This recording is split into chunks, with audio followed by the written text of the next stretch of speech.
Welcome to the channel.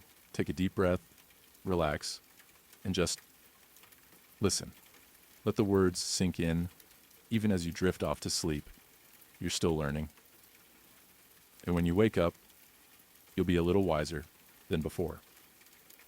Tonight's journey, what they never taught you about thinking for yourself. A journey from groupthink to gentle independence. The silent symphony of conformity. There's a moment in every person's life when they realize they've been humming someone else's tune. It might come during a heated dinner conversation when you find yourself parroting opinions you've never truly examined. Or perhaps in the quiet of the morning when you ask yourself why you believe what you believe, only to discover the answers feel borrowed, worn thin from handling by too many minds before yours. This is not a story about rebellion. This is not a manifesto calling you to burn bridges or wage war against the world's ideas. Instead, this is an invitation to something far more profound and infinitely more gentle. Learning to think for yourself without losing your capacity for connection. Wisdom without warfare.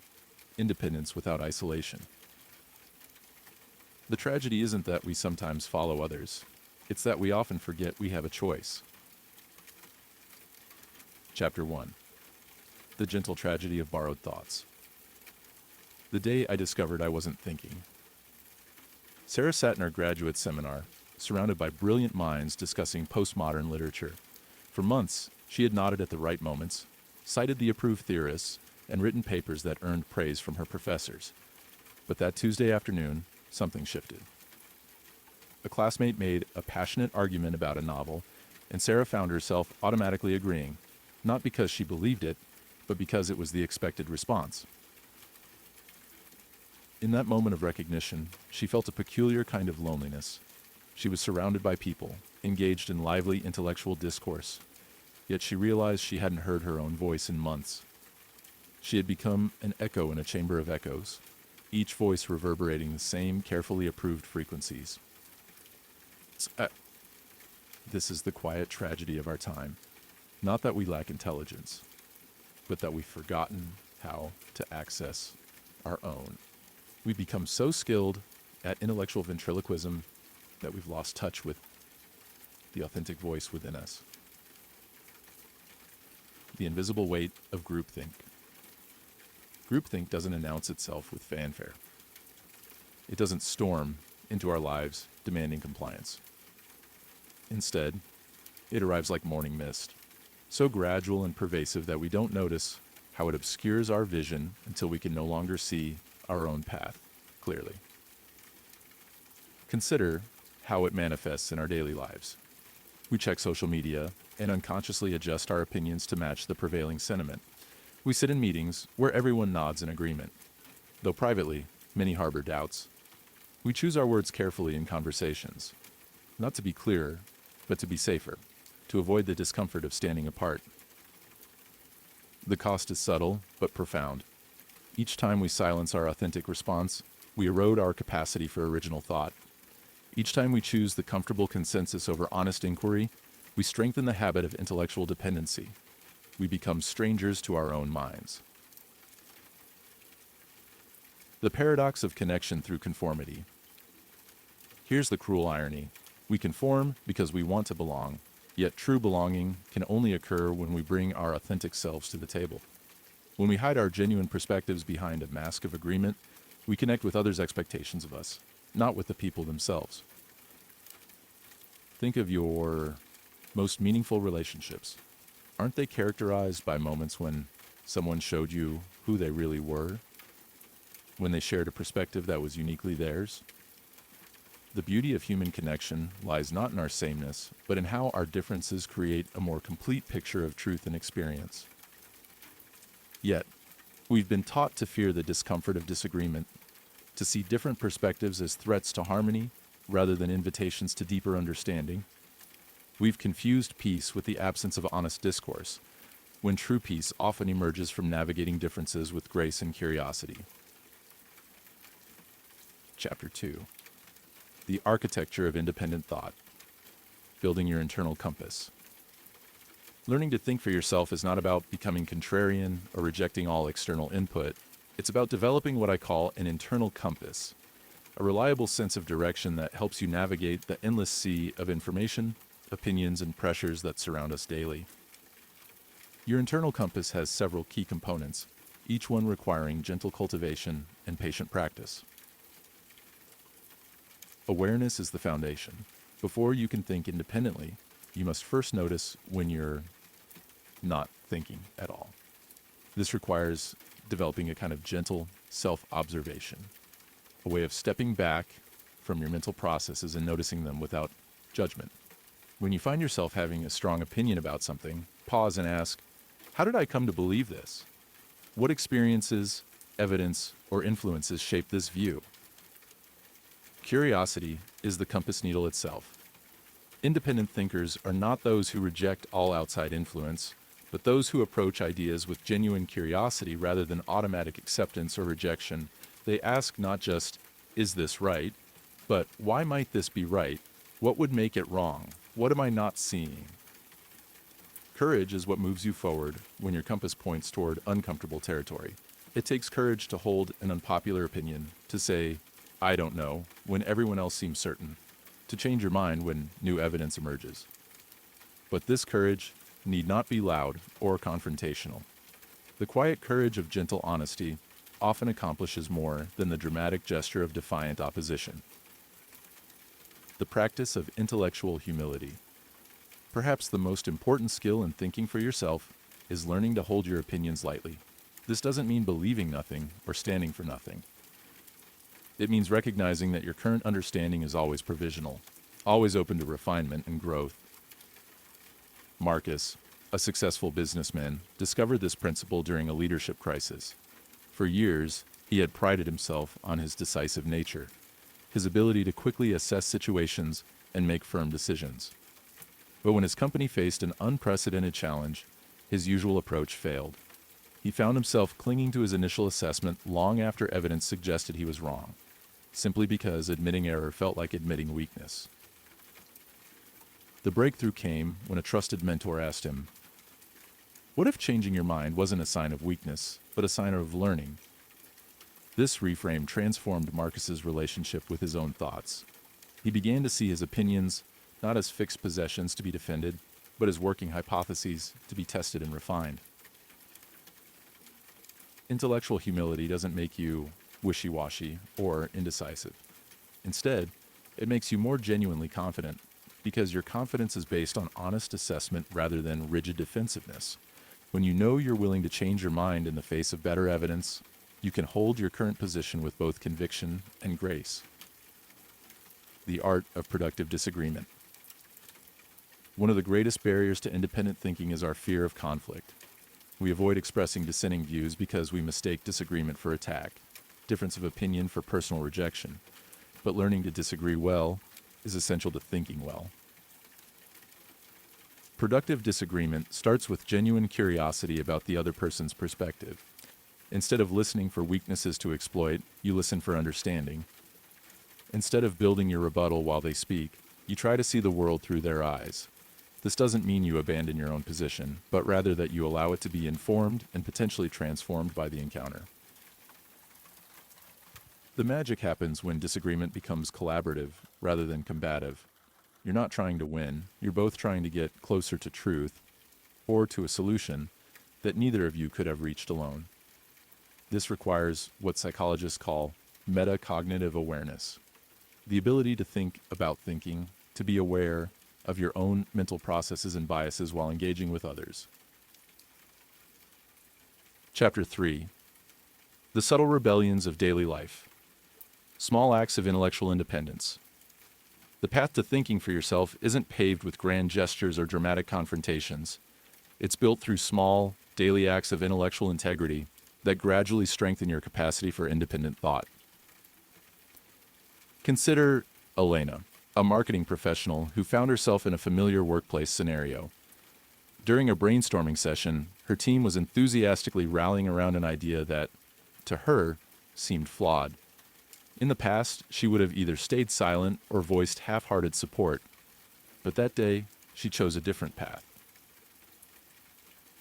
I'm curious about something. she said, her tone genuinely inquisitive rather than challenging. I can see why this approach appeals to us, and I'm wondering if we've considered how our target demographic might respond differently than we do. What if we tested this assumption?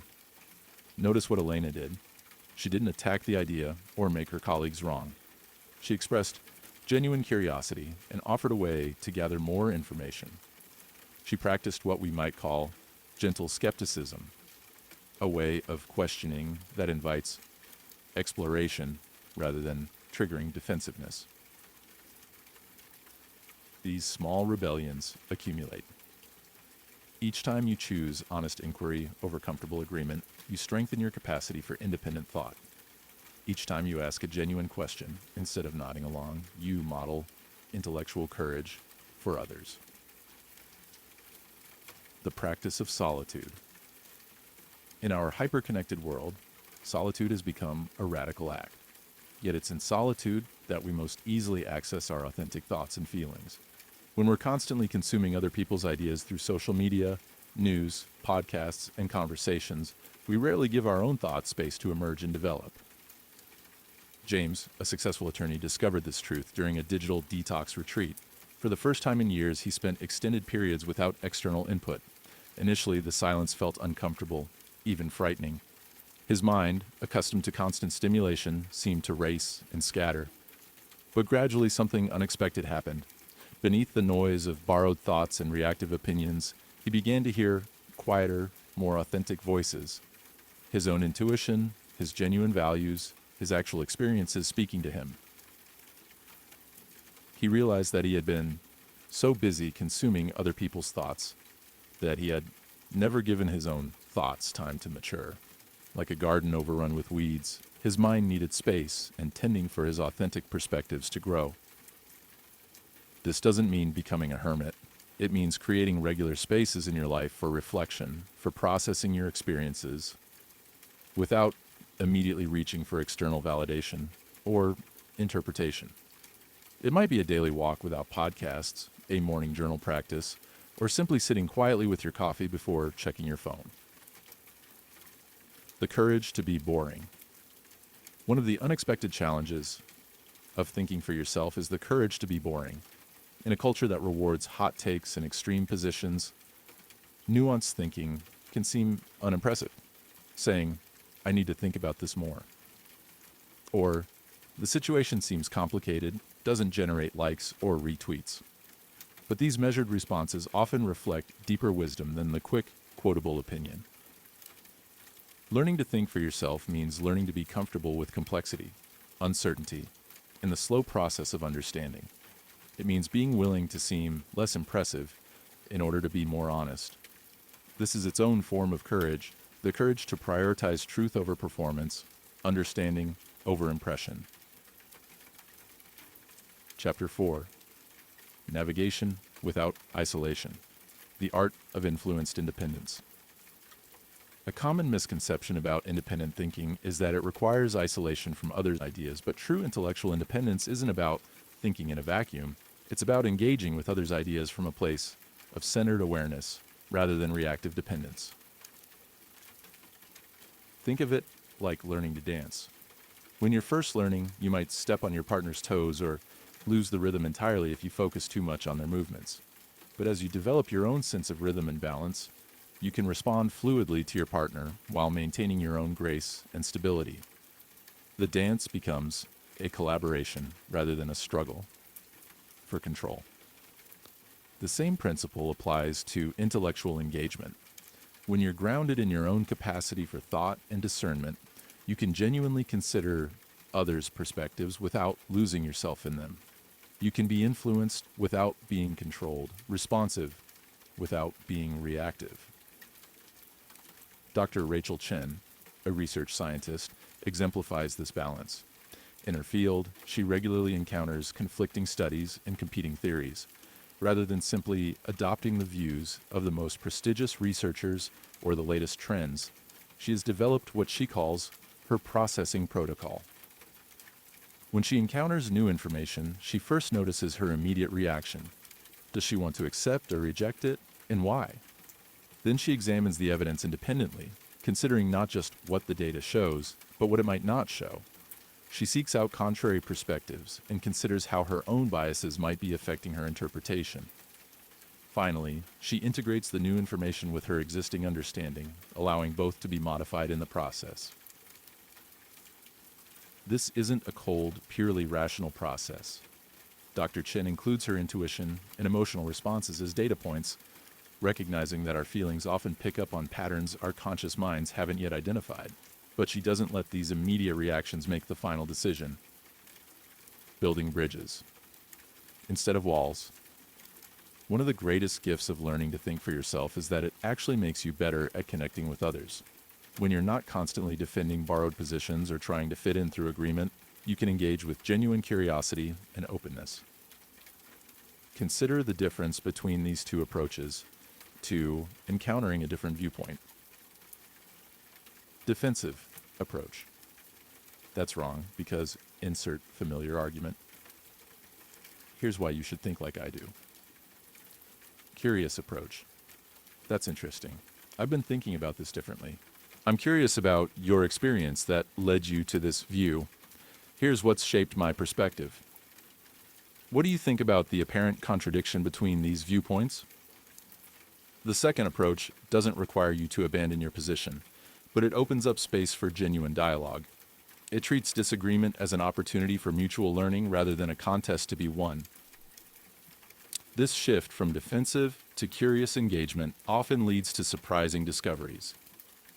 You might find that positions you thought were opposed actually address different aspects of the same problem. You might discover nuances in your own thinking that you hadn't previously recognized, or you might genuinely change your mind about something, not because you were overpowered by better arguments, but because you encountered evidence or perspectives that expanded your understanding. The wisdom of not knowing. Perhaps the most counterintuitive aspect of learning to think for yourself is discovering the wisdom of intellectual humility. In a culture that often equates confidence with intelligence and certainty with strength, admitting ignorance can feel like weakness, but there's profound power in the honest acknowledgement of what you don't know. I don't know becomes not a surrender, but a starting point. It's the beginning of genuine inquiry rather than the end of it. When you can comfortably admit the limits of your understanding, you create space for learning that doesn't exist when you're defending fixed positions. This doesn't mean becoming paralyzed by uncertainty or using ignorance as an excuse for mental laziness. Instead, it means holding your knowledge lightly enough that it can grow and change. It means being willing to sit with uncertainty when that's the most honest response to complexity. Chapter 5. The practice of gentle questioning, questions as acts of love. The quality of your thinking is largely determined by the quality of your questions. Yet most of us have never been taught to question skillfully. We've learned to question aggressively, to prove others wrong, or defensively, to protect our own positions. But rarely have we learned to question lovingly, to ask questions that open up understanding rather than shut it down. Gentle questioning is an act of love, both toward yourself and others.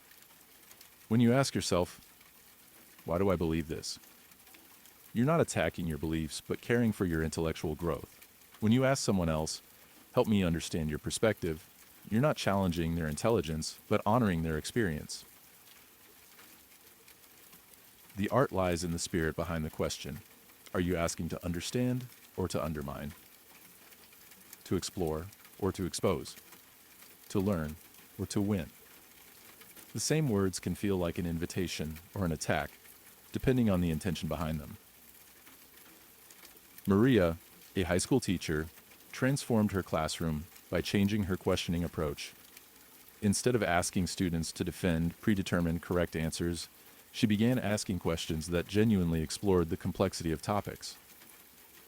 What would happen if we looked at this historical event from the perspective of different groups involved? Or, what assumptions are we making here? And what if they're not true? This shift didn't make her classes less rigorous. It made them more engaging and intellectually honest. Students began thinking more deeply because they felt safe to explore uncertainty rather than pressured to perform certainty. The practice of self-questioning. Before you can question others effectively, you must develop the skill of questioning yourself. This isn't the harsh self-interrogation of doubt and insecurity, but the gentle inquiry of someone genuinely interested in their own mental processes. Develop a practice of regularly checking in with your own thinking. When you have a strong reaction to something, agreement, disagreement, emotional response, pause and explore. What am I reacting to exactly?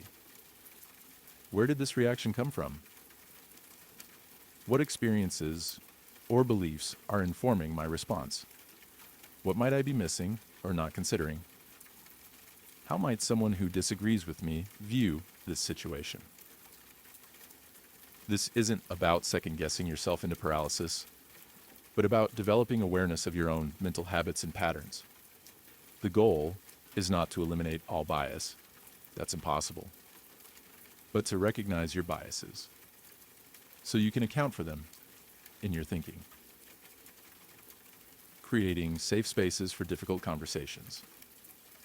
One of the most valuable skills you can develop is the ability to create an atmosphere where difficult conversations can happen safely.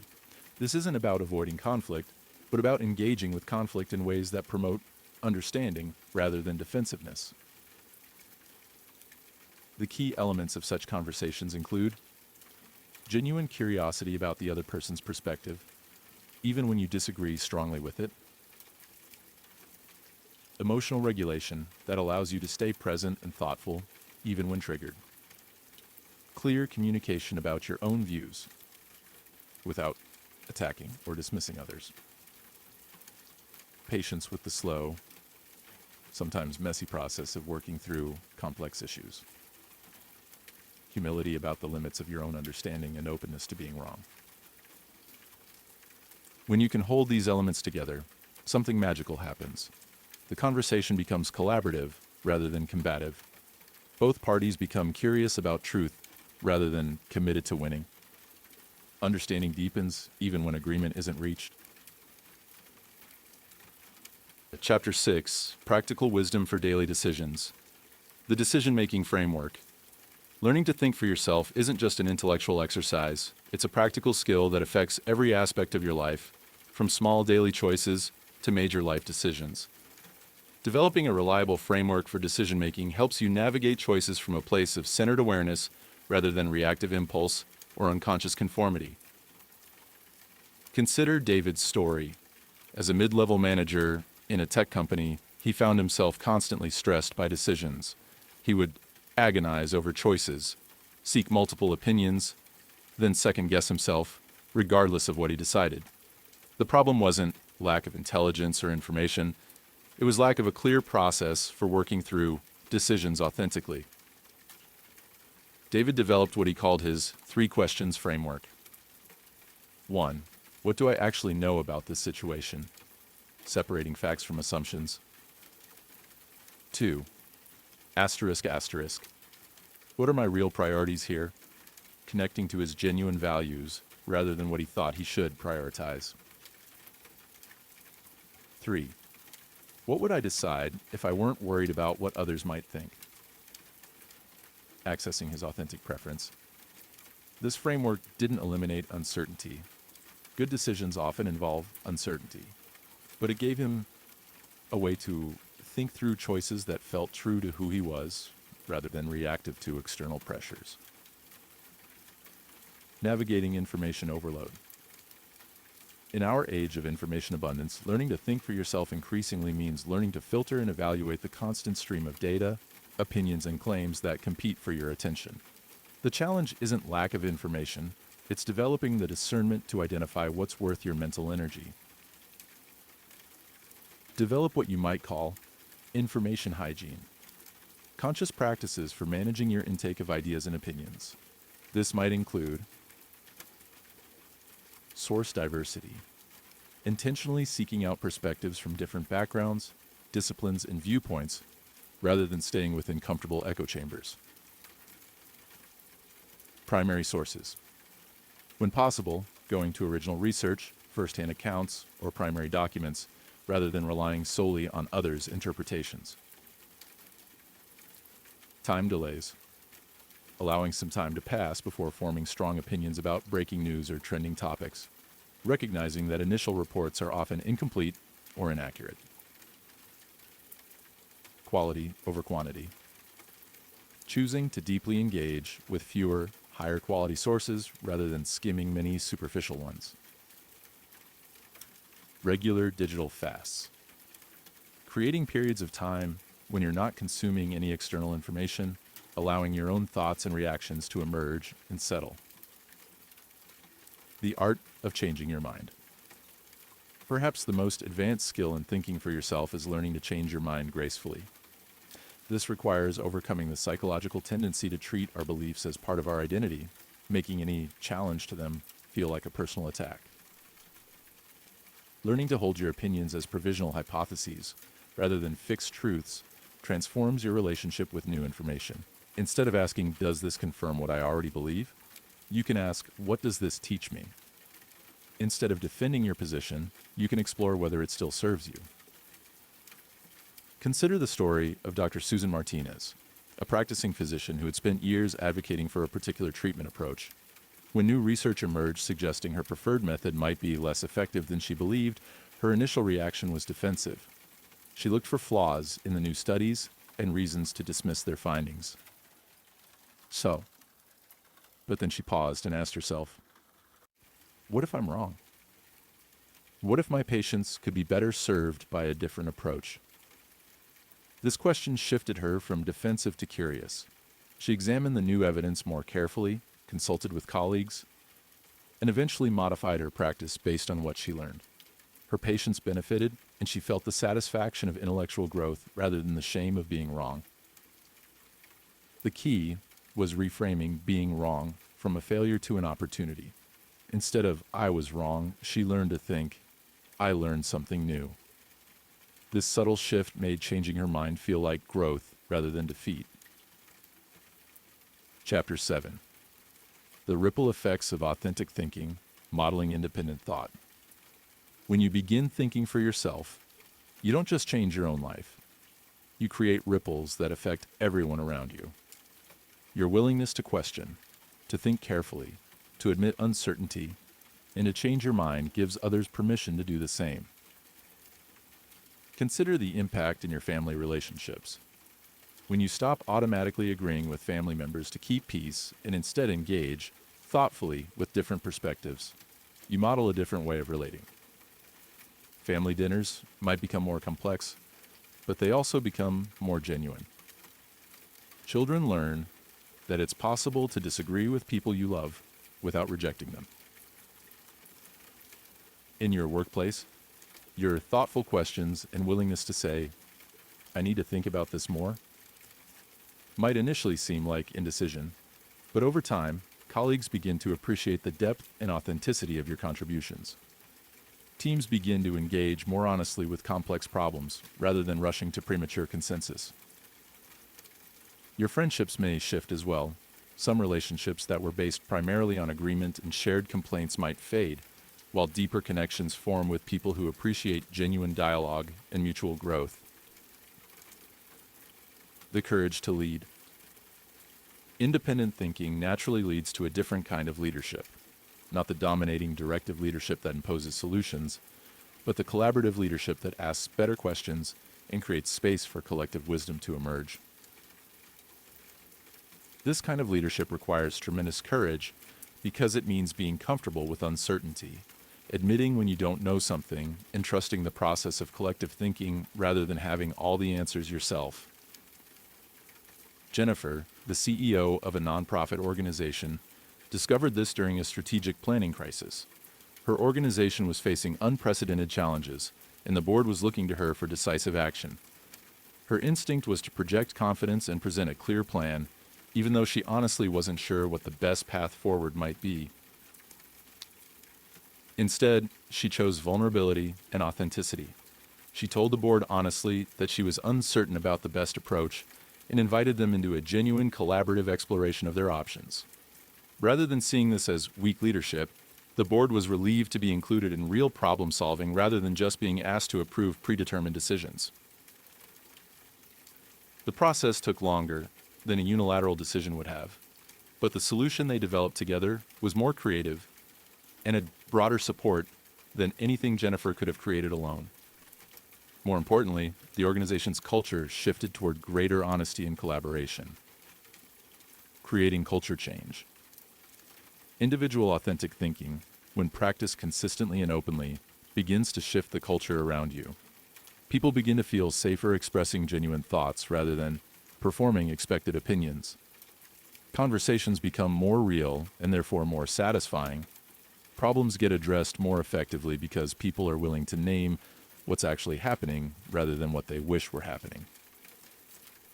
This doesn't happen overnight, and it doesn't happen without some initial discomfort. When you start thinking and speaking more authentically, you disrupt established patterns. Some people may feel threatened or confused by the change. Others may test your commitment to this new way of being. But persistence pays off. Over time, the people around you begin to trust that you mean what you say and say what you mean. They begin to believe that you can handle disagreement and uncertainty. They start bringing their real thoughts and concerns to you rather than their performed versions. Chapter 8. The deeper questions. What are you really afraid of? As you develop your capacity for independent thought, you'll inevitably encounter resistance, both from within yourself and from others. This resistance often points to deeper fears that are worth exploring with compassion rather than dismissing or fighting. The fear of rejection is perhaps the most fundamental. We are social creatures, and the prospect of being excluded from our tribe feels life-threatening at a primal level. When you start thinking differently from those around you, part of you worries. What if they stop loving me? What if I end up alone? These fears deserve respect and gentle exploration. Where did they come from? What experiences taught you that being different was dangerous? How realistic are these fears in your current circumstances? What evidence do you have that people actually reject you for thoughtful disagreement versus manipulative or aggressive behavior? Often you'll discover that the fear is based on outdated information, experiences from childhood or previous relationships that no longer apply to your current life. The popular kids in high school who mocked anyone different have no power over you now. The parent who demanded compliance may have been operating from their own fear rather than wisdom. Who do you want to become? Independent thinking isn't just about freeing yourself from others' influence. It's about consciously choosing who you want to become. When you're no longer automatically adopting the goals, values, and behaviors of those around you, you have the opportunity and responsibility to decide what kind of person you want to be. This is both liberating and terrifying. It's easier to follow someone else's blueprint for success or happiness than to design your own. But it's also more authentic and ultimately more satisfying. The question, who do you want to become, isn't asking about your career goals or external achievements, though it might inform those choices. It's asking about your character, your values, the impact you want to have on the world, the kind of relationships you want to build, the legacy you want to leave. These deeper questions don't have quick answers. They require ongoing reflection and adjustment as you grow and change.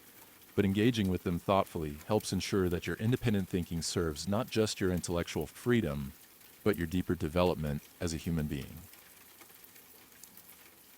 What does wisdom look like? As you develop your capacity for independent thought, you begin to realize that the goal isn't just to think differently from others, but to think more wisely. Wisdom integrates knowledge with understanding, intelligence with compassion, strength with humility. Wise thinking recognizes the limits of individual perspective, while still taking responsibility for careful discernment. It seeks truth while remaining humble about how much truth any one person can grasp. It values both rational analysis and intuitive insight, both confidence and uncertainty. Wisdom also recognizes that thinking is ultimately in service of living well and contributing to the well-being of others. The most brilliant independent thinking that serves only ego or causes harm is not truly wise. The questions become not just, what do I think, but how can my thinking serve love? How can my perspective contribute to healing and growth? Chapter 9. Advanced Practices for Lifelong Learning.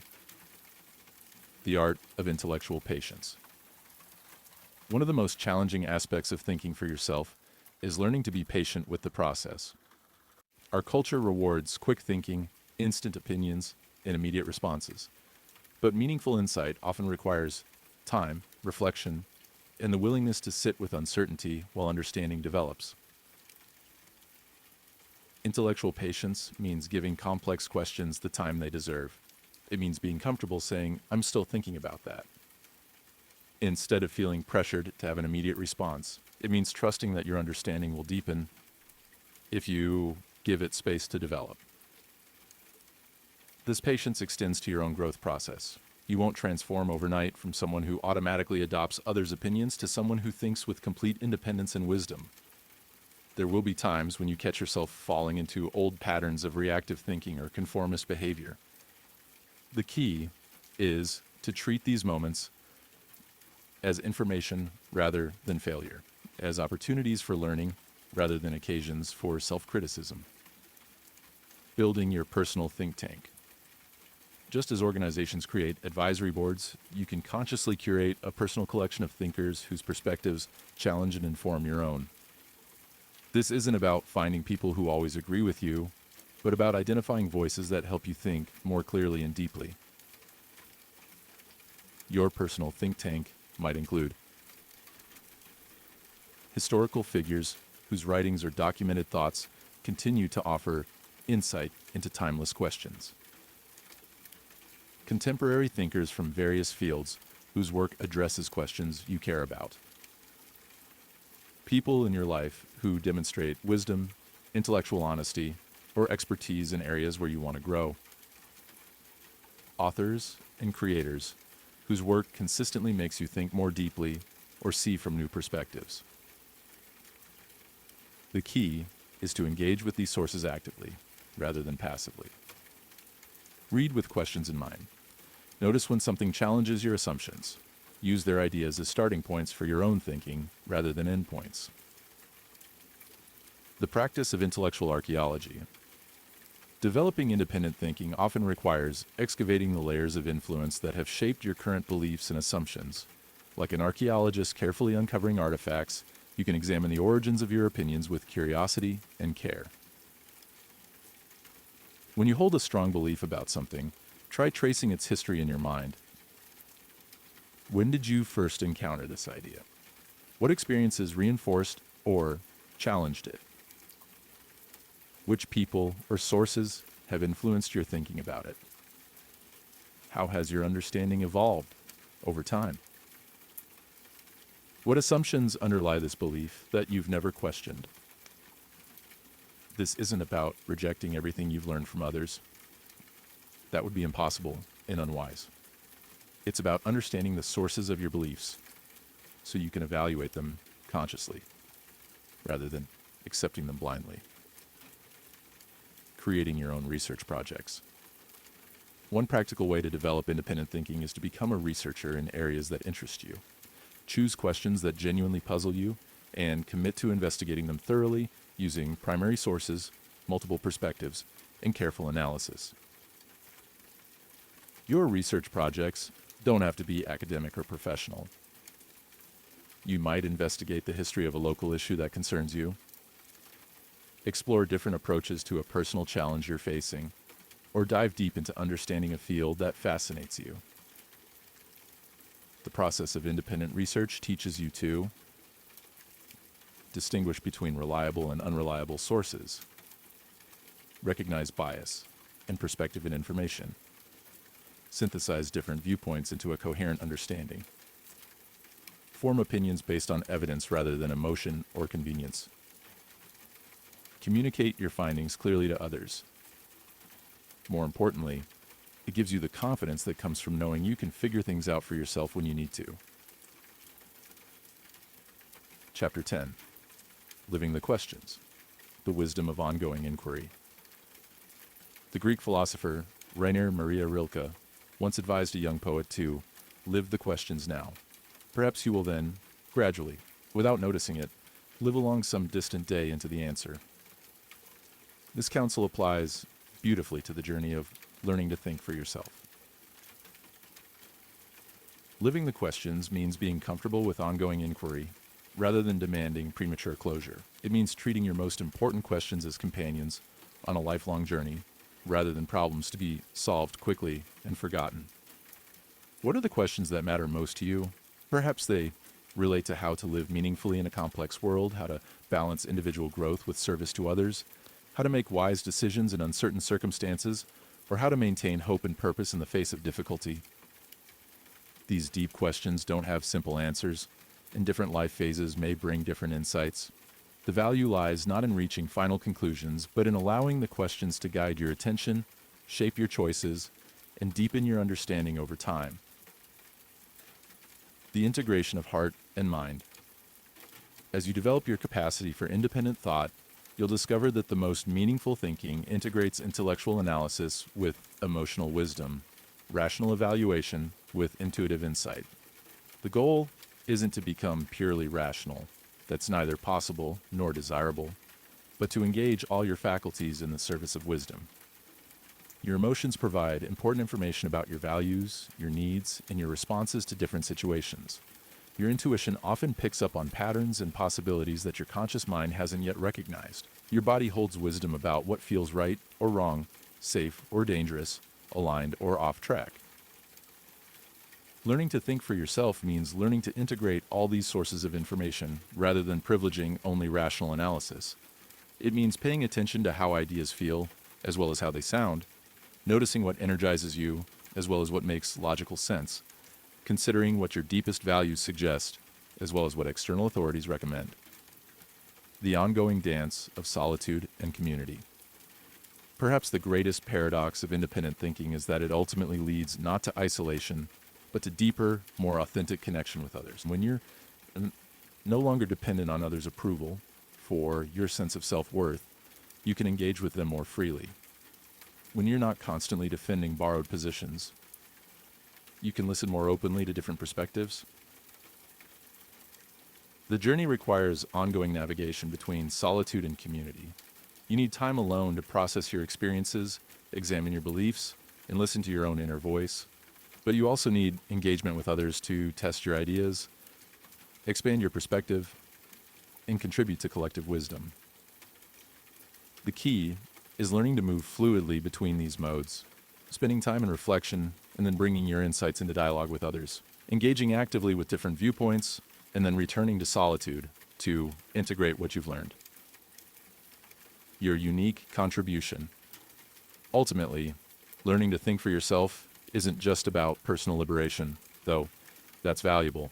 It's about discovering and offering your unique contribution to the ongoing human conversation about how to live well together on this planet. Your perspective, shaped by your particular experiences, gifts, and insights, is needed. The questions that puzzle you, the solutions you generate, the connections you make, these are not just personal luxuries, but potential gifts to others who may be wrestling with similar challenges. When you think authentically, you add something to the collective intelligence that can only come through you. When you question thoughtfully, you may uncover assumptions that others have taken for granted. When you integrate different perspectives creatively, you might discover solutions that no one else could have seen. This doesn't mean every thought you have is profound or every opinion you hold is correct. It means that you're engaged. Authentic thinking is part of the larger human project of understanding ourselves and our world more deeply. Epilogue. The continuing journey. As we reach the end of this exploration, it's important to remember that learning to think for yourself is not a destination, but a way of traveling. There's no moment when you finally arrive. At complete intellectual independence, no graduation ceremony from the school of authentic thinking. Instead, there's the ongoing practice of showing up to your own life with curiosity and courage. There's the daily choice to engage thoughtfully rather than reactively, to question gently rather than accept blindly, to listen deeply, both to your own inner wisdom and to the perspectives of others. The skills we've explored: developing your internal compass, practicing intellectual humility, asking loving questions, creating space for difficult conversations, making decisions from authentic values. These are practices to be refined over a lifetime rather than techniques to be mastered once and forgotten. You may find that your capacity for independent thinking grows in spirals rather than straight lines. There will be periods of clear insight followed by times of confusion. There will be moments when you feel confident in your ability to think clearly, and others when you realize how much you still don't understand. This is not failure. This is the natural rhythm of growth. The gift of this journey is not the elimination of uncertainty, but the development of comfort with uncertainty. It's not the achievement of perfect judgment, but the cultivation of honest discernment. It's not the end of influence from others, but the beginning of conscious choice about which influences to accept and how to integrate them with your own understanding. Final reflections, questions for your journey. In moments of decision, what would I choose if I weren't worried about others' approval? What do my deepest values suggest? What would love do here? In times of disagreement, what can I learn from this different perspective? How might we both be partially right? What assumptions am I making that might not be true? In periods of uncertainty, what don't I know that might be important here? Who might have insights that could help? How can I remain open while still moving forward? In seasons of growth, how have my thoughts and beliefs evolved? What influences have been most helpful in my development? How can I contribute to others' thinking while remaining true to my own path? In moments of clarity, how can I hold this insight lightly enough that it can continue to grow? What would it look like to live from this understanding? How can I share this wisdom without imposing it? The gentle revolution. What you're embarking on is nothing less than a gentle revolution. Not against the world, but within yourself. You're choosing to take responsibility for your own mental life while remaining connected to the larger human community. You're choosing depth over convenience, authenticity over approval, growth over safety. This revolution happens quietly, in the space between stimulus and response, where you pause to think rather than react automatically. It happens in conversations where you ask genuine questions instead of performing expected responses. It happens in solitude, where you listen to your own thoughts and feelings with the same attention you'd give to a beloved friend. The ripples of this internal revolution will extend far beyond your own life. The people around you will be affected by your increased authenticity and thoughtfulness. The problems you engage with will be addressed more creatively because you're bringing your full intelligence to bear rather than just recycling familiar solutions. The relationships you build will be deeper because they're based on genuine connection rather than strategic agreement. A living document. Consider this exploration not as a fixed set of instructions, but as a living document that it will continue to evolve as you do. Return to different sections when they become relevant to your current challenges. Notice which ideas resonate more strongly as you gain experience. Add your own insights and discoveries to the framework. Most importantly, remember that the goal is not to become someone who thinks in isolation from others, but someone who thinks in authentic relationship with others. The point is not to reject all external influence, but to engage with influence consciously and selectively. The aim is not to eliminate all uncertainty, but to dance with uncertainty gracefully. The path forward. As you step forward on this path, trust in your capacity to learn and grow. Trust in your ability to navigate complexity with both wisdom and compassion. Trust in the value of your unique perspective while remaining humble about the limits of any individual viewpoint. The world needs people who can think clearly and independently while remaining connected to the larger human family. It needs people who can ask difficult questions without losing their capacity for love, who can challenge conventional wisdom without becoming cynical, who can change their minds without losing their integrity. The world needs people who have learned to think for themselves, not as an act of rebellion, but as an act of service. Service to truth, to wisdom, to the ongoing human project of learning to live well together. You have everything you need to begin this journey. You have a mind capable of growth, a heart capable of wisdom, and a life full of opportunities to practice thinking authentically and lovingly. The only question that remains is whether you're ready to trust yourself enough to begin. The path is there. The invitation is extended. The choice, as always, is yours. A closing benediction. May you find the courage to question what needs questioning and the wisdom to cherish what deserves cherishing. May you learn to hold your opinions lightly without holding your values carelessly. May you discover that thinking for yourself leads not to loneliness, but to deeper connection, not to arrogance, but to humility, not to certainty, but to wonder.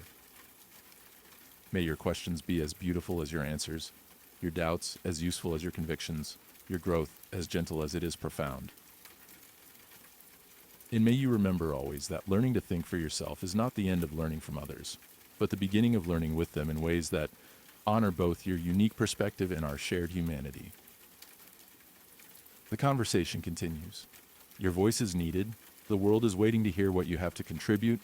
When you speak from the deep, authentic place of your own careful thinking and open heart, begin where you are. Use what you have. Do what you can. Trust the process. The journey of thinking for yourself starts now.